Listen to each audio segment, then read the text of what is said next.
How do you get across the way a driver feels at 140 miles an hour on a racetrack? That sense of speed is the hardest challenge for a director or game designer, making someone at home feel like they're really behind the wheel.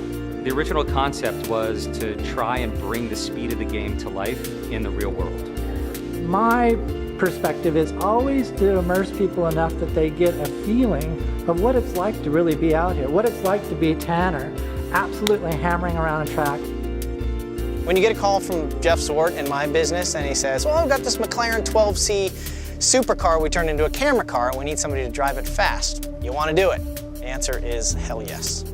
Well, the first ingredient of the world's fastest camera car is a McLaren. What it turns into is just this ultimate camera car, and it's pretty magical to actually ride in it. High performance, high speed, danger, excitement. We can reflect that here in real life exactly the same way you'll see it in the game. This is an absolute amazing concept, and it's great to be working on this project that I've never heard, seen, nothing of this size or scale.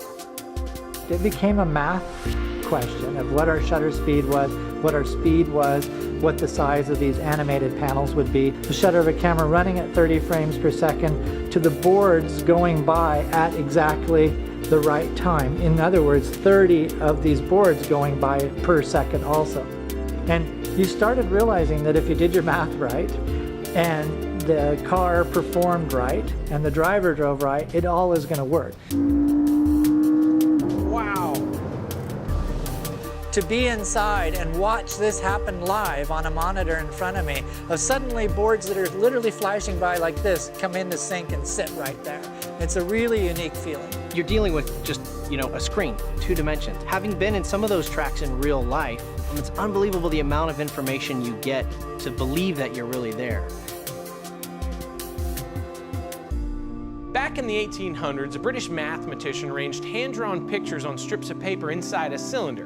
When he spun it fast enough, it created the illusion of movement. They call it a zoetrope, and it's the earliest form of movies and animation. Now let's see if we can take those principles and use them to bring the realistic sense of speed in Forza Motorsport 5 to life by turning that racetrack into the world's fastest zoetrope.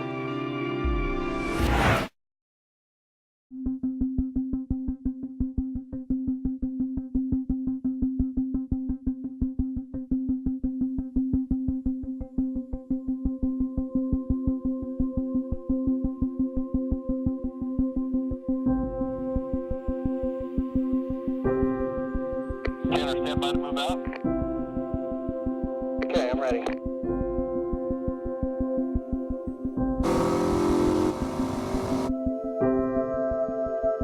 Okay, Tanner, 680 frames are all lined up. Lock in and look at the monitor. You'll see it happen in real time.